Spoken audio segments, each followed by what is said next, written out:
Welcome to another episode of That Crazy Triangle Guy.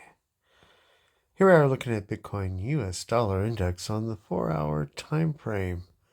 We've gone back in time to December 1st, 2023, where, if you remember, I was very excited that Bitcoin was breaking through the top of the white parallel channel. We didn't have this pink parallel channel there at the time. But and then we broke through the top of the blue parallel channel and out of the green parallel channel and continued onwards and upwards. Up to 44,000 from 36 over the course of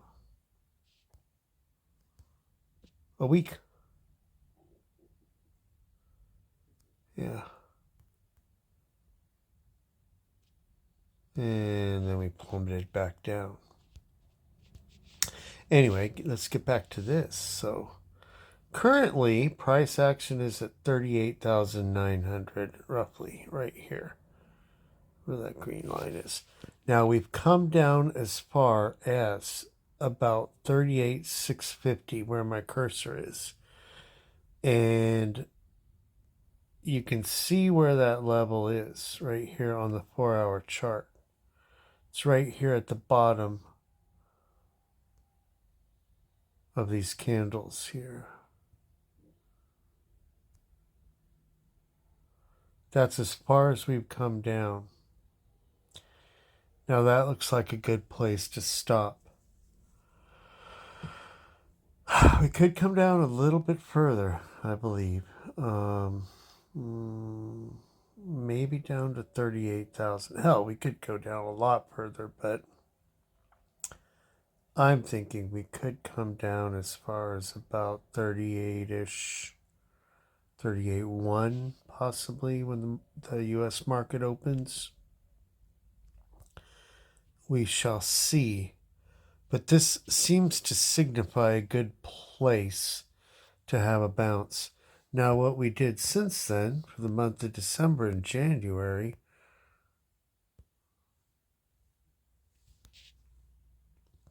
I have this white dotted line here at 41,335.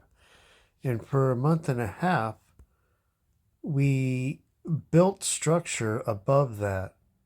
And you can see with these long wicks here, like here, for example, when we did have like a dump here, this all got bought up. This all got bought up. This all got bought up. There was a lot of buying up with these long wicks to the downside. Even here when the ETF was coming out in January. Now, since then, we've had quite a bit of dumpiness, unexpected here. Now, I do understand that GBTC is selling as clients. I've heard a variety of stories. There's a lot of different stories going on out there. I don't get a lot into the news for that reason because not everybody knows what they're talking about. Even, and it doesn't matter what source you're referencing.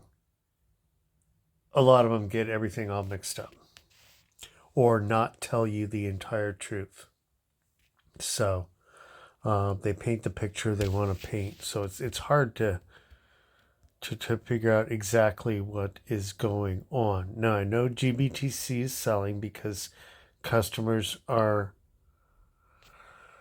If I listen to James from Invest Answers, he says there's about 10 to 20% of GBTC's customers, and GBTC does have a huge amount of Bitcoin, and 10 to 20% of those customers are moving, who are in 10 to 20% of their customer base are in retirement accounts and Roth IRAs and stuff like that that's tax free. So they have made a lot of money over the course of the past year. And at this point is a good time for them to sell out of GBTC and buy into and take those profits, or buy into something else, or buy into these other Bitcoin ETFs that have much lower fees. Now, people that are not in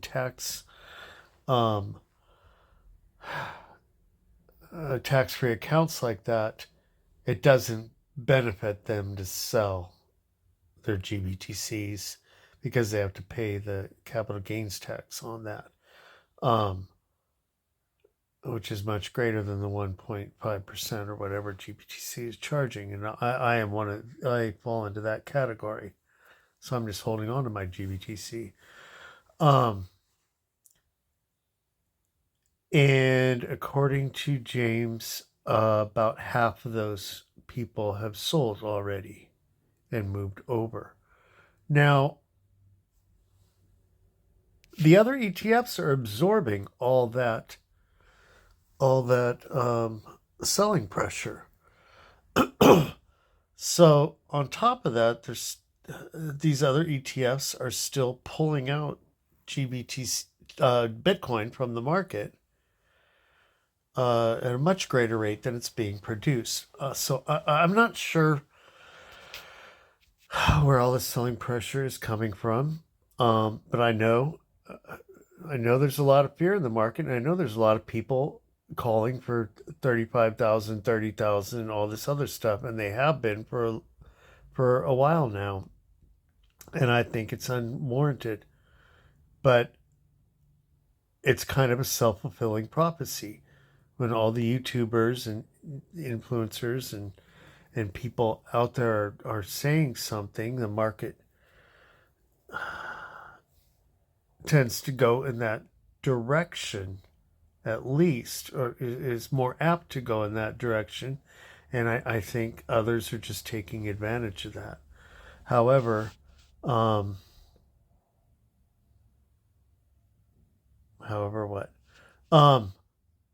For all that selling, there are buyers, and these sells are getting bought up. The people that are buying here aren't going to be selling up here. People are buying here to hold on for the bull run. All the buying that's happening right now is well, not all of it. I'm sure that you got your traders and stuff, but a lot of the buying, a majority of the buying, is to hold for the bull run. Of course, imagine if they see a huge profit, they'll take some profits, but you know what I'm saying.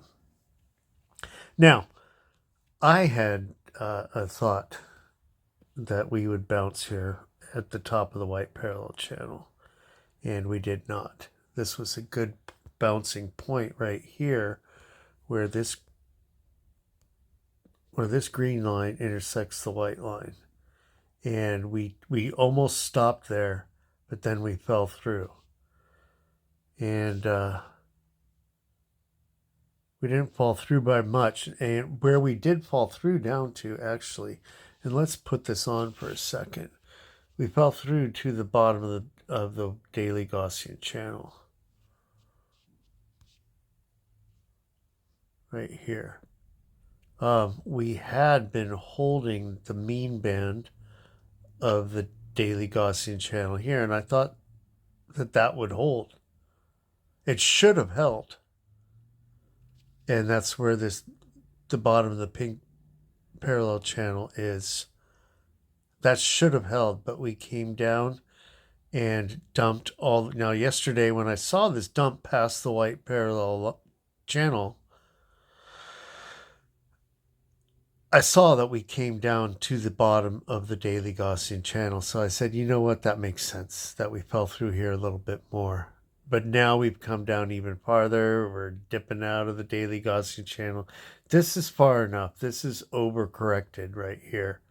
Now I've drawn a couple white lines parallel to this green bull flag channel that we've been trading in since the ETF launch here. Well, since since January, since the beginning of the year.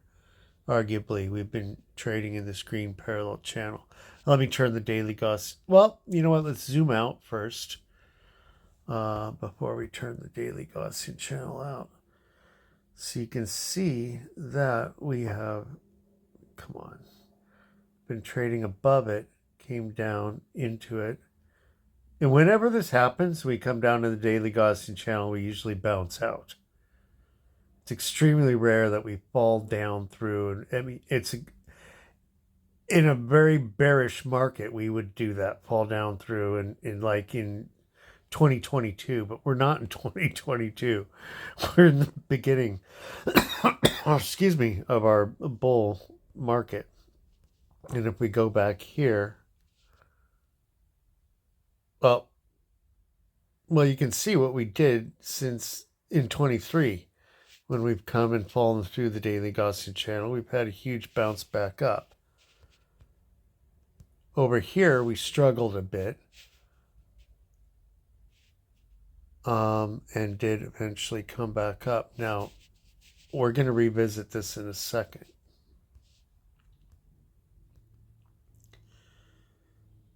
And this is something that I did want to show you yesterday, but I was talking about it, but I never did. I wanted to show you the daily Gaussian channel.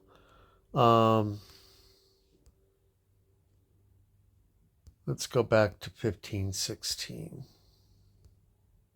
I'm sorry. Well, we're going way back in time. Way back in time. Here we go.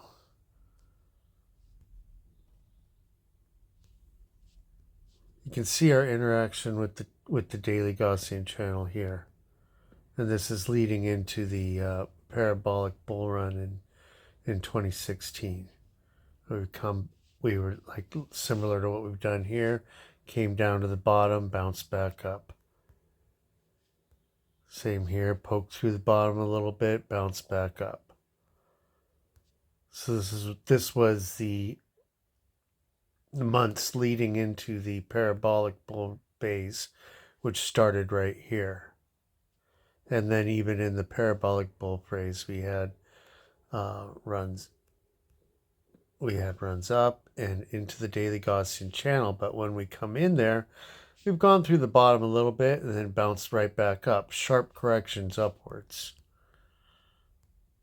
Same here, sharp corrections upwards. That's what we get in the bull phase. In the bearish phase, you can see where we come down and we struggle and the thing turns red. But that's a different part of the market.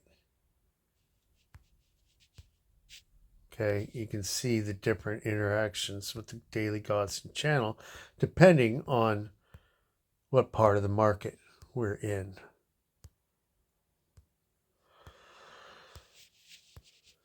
And so here we are coming to today, where we've had this sharp drop into and just poking out the bottom, and that warrants a sharp correction upwards, not a continued. If this was the top of the market, yes, then maybe we would have a continued.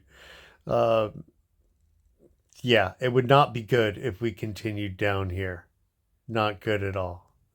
That would turn this red and we'd be going down to 10,000 or whatever. This would be it for the bull market. 2024 is it, and then Bitcoin's going back down to 12,000. So I don't see that happening. Now, let's turn this off because we want to get off of a daily, I believe. I don't know what I want to do. Let's go back to the 4 hour.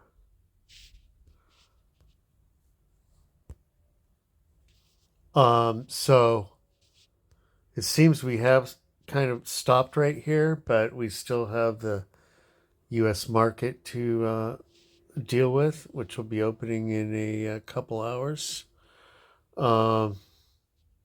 Which reminds me, I got to do something. But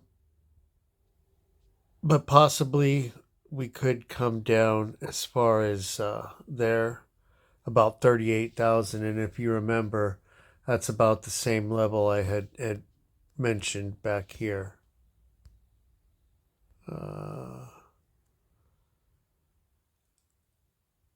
About 38,000 would get us to the tops of these candle bodies here. So that is possible. Beyond that, I really don't know what's going on if we go down beyond that, other than maybe just a short wick. Because how I determine these lines, I do see us. I think I got this green channel right, this bull flag channel, the angle of it right. So drawing parallel lines to that. And it looks like this width right here is probably about half that width. So that makes perfect sense. A lot of times you can split these channels in half and you will see price action travel in there. So you can see that we did have price action trading right here between the white line that I added and the bottom of the green parallel channel. But we also had these wicks outside of that down to this bottom here. So that's how I determined these possible points where we would have a reversal back upwards. You can see that we did attempt that right here, and I even moved this green parallel channel upwards here. And you can see how we started to head up there, but then fell out. And actually we were forming a ascending triangle pattern between the top of our white parallel channel and this here, and it happened to break to the downside. But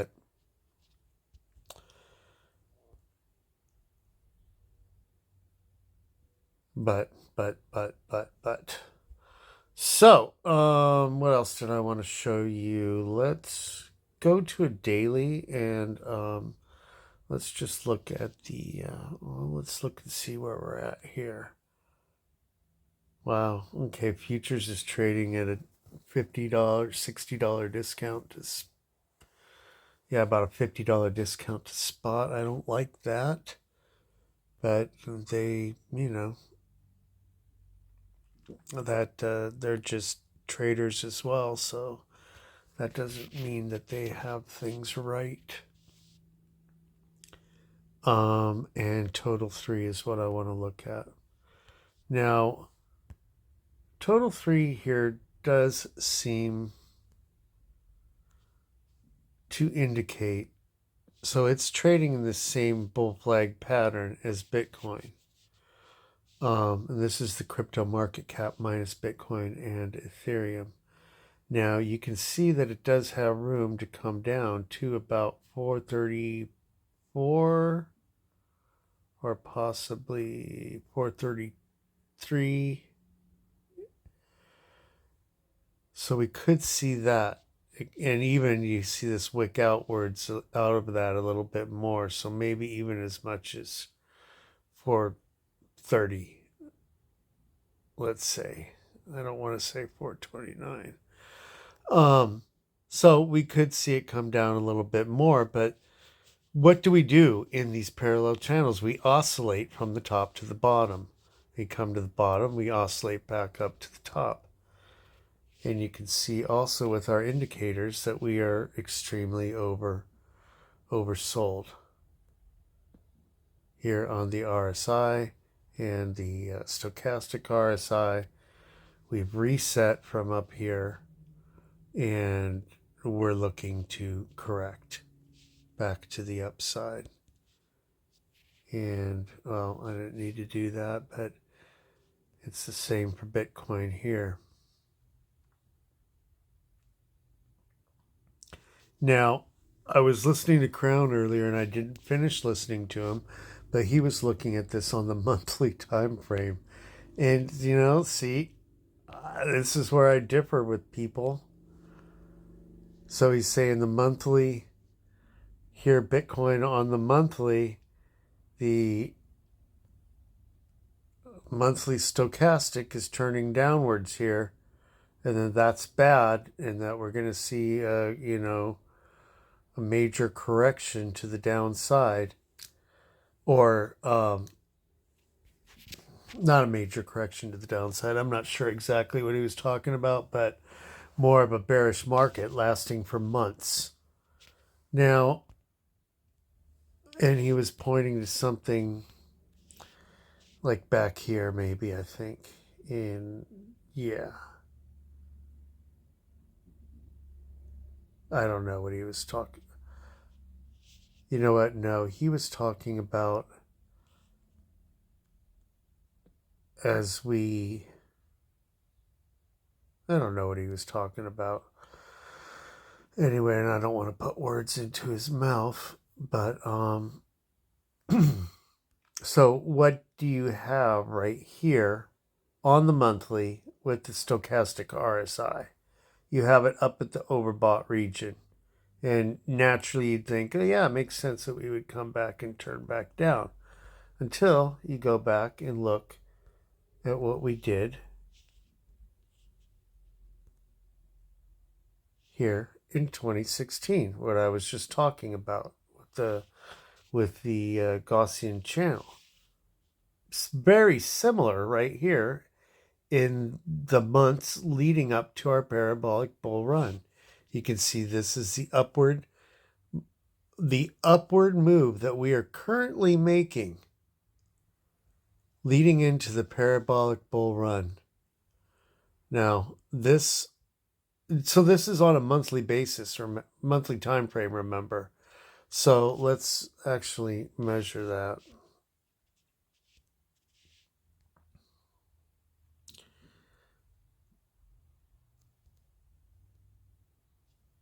So that's that's about a year. Yeah. This is about a year of upward movement before the parabolic bull run. Now, what we are currently doing is since October, it'll be October to June when I believe the parabolic bull run will start. So,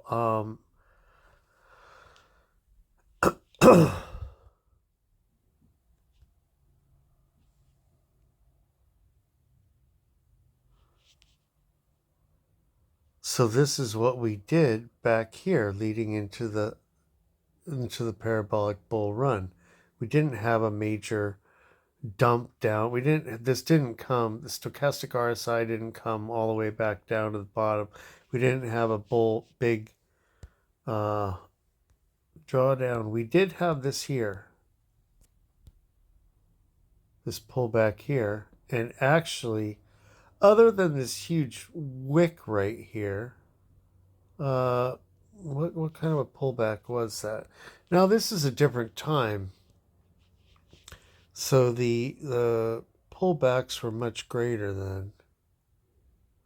If you go candle body to candle body, that's a 15% pullback. We've already done that. And I'm not saying that this is where we're at. I think this will be coming in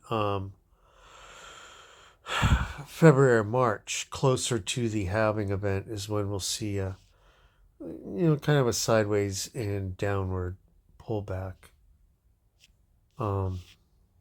And I've been talking about that for a long time.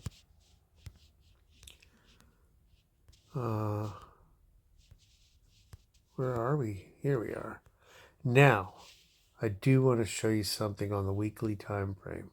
What I do believe is what's going to happen. Now, I have and I haven't seen anybody use any of these in a long time. I have on the indicator, it's called a bars pattern, but what do they call these things? Fractals. I have a fractal here. And I do believe that this is what is going to happen. Now,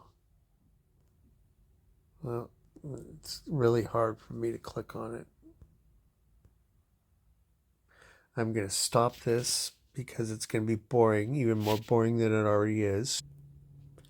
All right, we're back. I had to finesse that to get the that fractal out of the way. Now, I'm zoomed in a little bit here, and we are on the weekly. I want to show you these candle wicks up here and up here, because when you draw the fractal, it takes the whole candle into account. And when I overlay it here, it looks like it's extending beyond these candle bodies, and it is, because it's taking in the whole price action. And remember, we're on a weekly time frame here. So if I pull this back down here,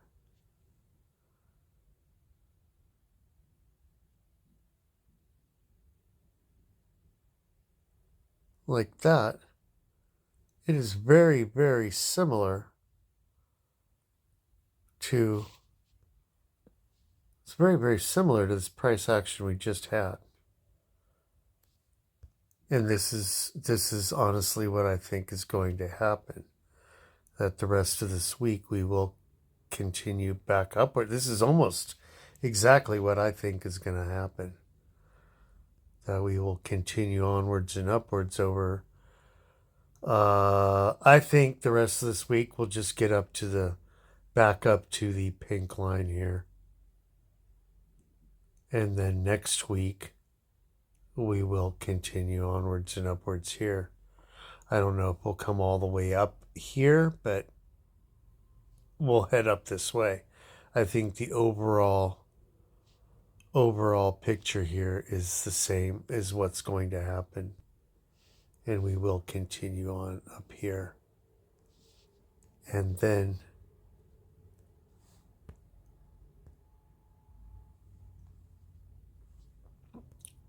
this is the type of move I expect to see coming into the halving. And this blue dotted vertical line represents the halving.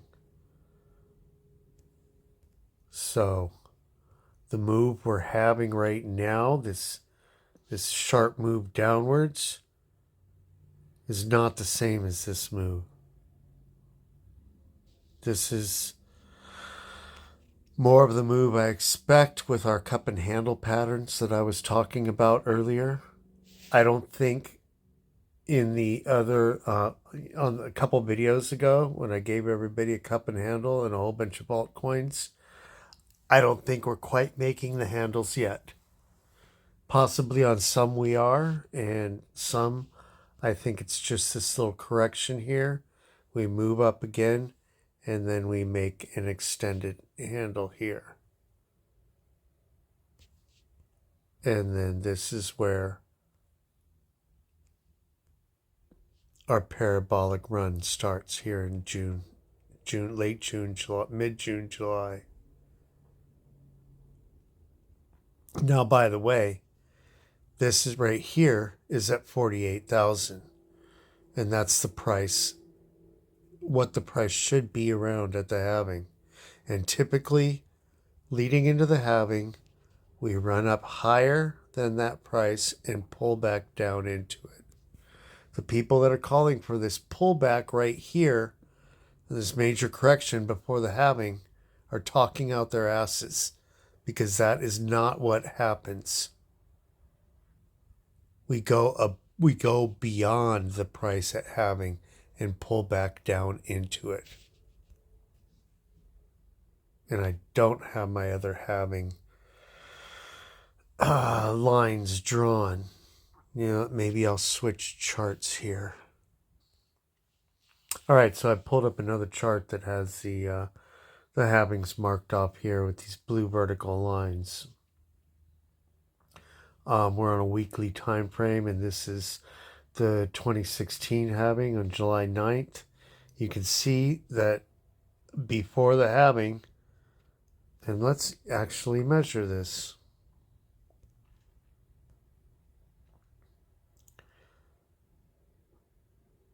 several weeks before the halving, we were at 781, and then we came down 17% to 647 for the halving.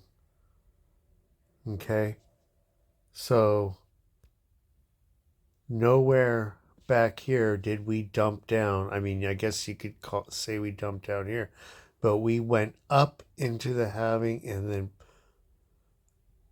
we pulled back down. We pulled back down into the halving.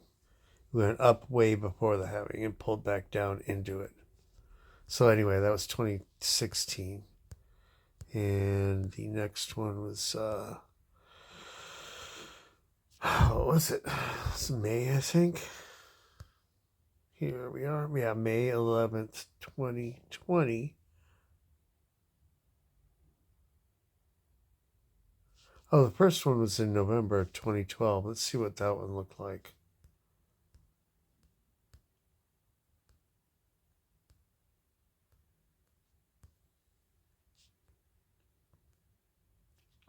All right, so this one, yeah, we did have a pull down before the halving and then went up into it. But this is on a weekly time frame.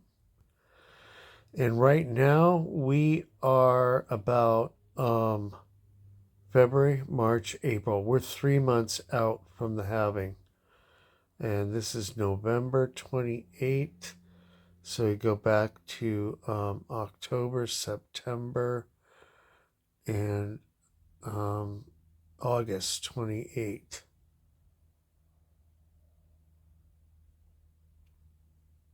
So this would be the equivalent of where we're at now. So we did have a big dump right there.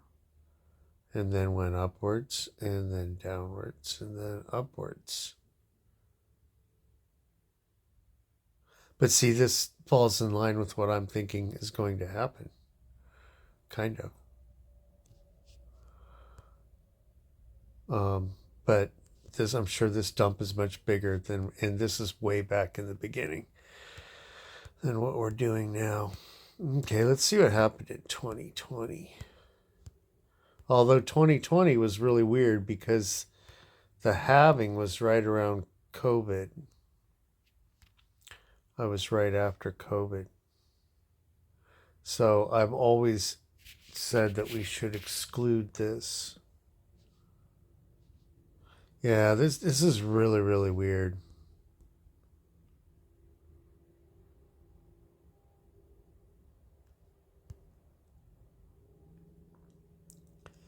But anyway, to any extent, on all of these, we came up higher than our price at halving. On all these, look at, we're much higher. We're at 13,000, above 13,000 there, and our price at halving was 9,000. So on every account in the months before the halving, we were much higher than at the halving. Here it was just a few weeks before. But on every halving,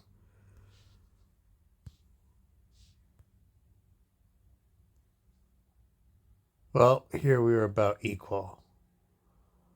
So this kind of would be similar to what we're doing now.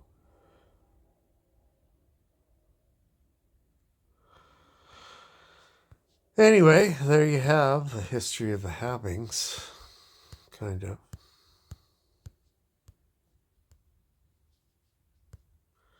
Where are we today? You know what? I haven't looked at this chart in a long time. This is where we are today.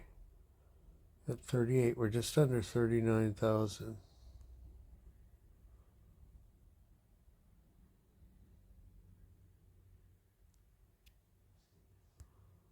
Just looking at the lines I have here.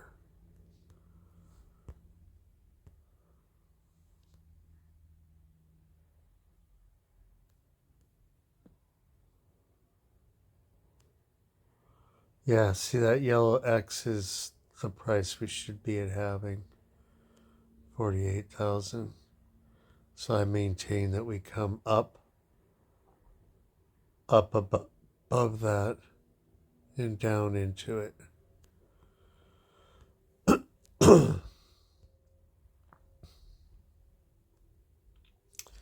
All right. We're back to today. We're back to my other chart. Here's our blue line for our halving in April, at the end of April. It meets the top of the green parallel channel at 48,971. So that would be our price at the halving. And I maintain that we are oversold right here. We've overcorrected. Time to bounce. Come back up here. Reach a new local high at maybe 58,000. I've been calling 58 to 62. This would bring us to 58,000, and then we pull back into the halving. Now, I forgot to tell you where did I get this fractal pattern from?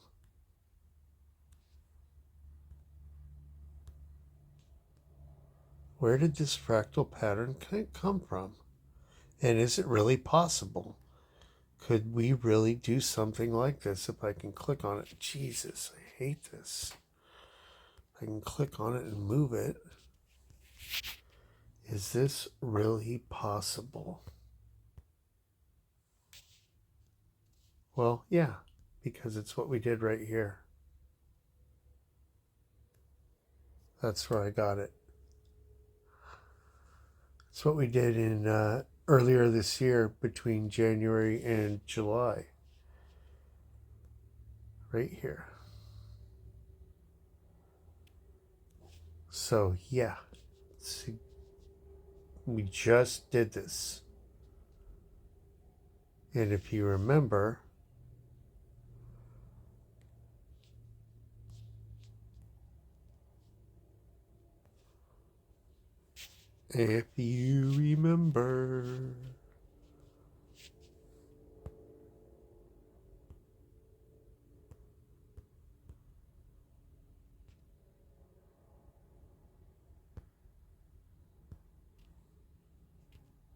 this is it right here.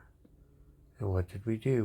We came wicked through the Daily Godsend channel and then back out, just like we are right now.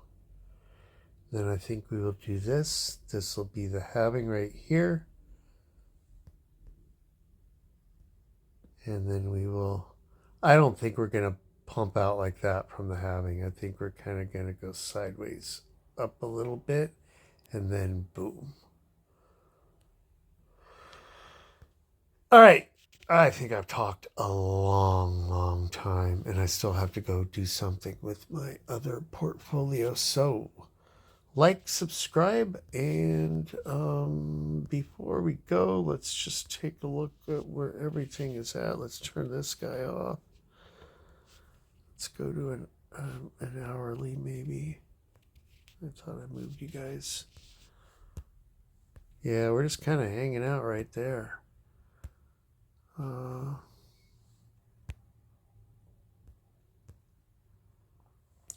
Yep, so maybe this is as far down as we come. Maybe we do a little bit more like that and then come up. Who knows? We'll see. It'll be very interesting how this day plays out in the rest of the week.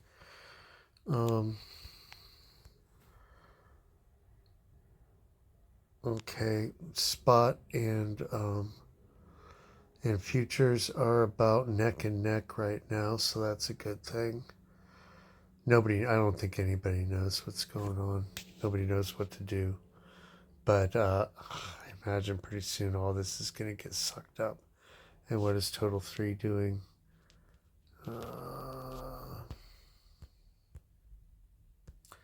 It's kind of doing the same thing.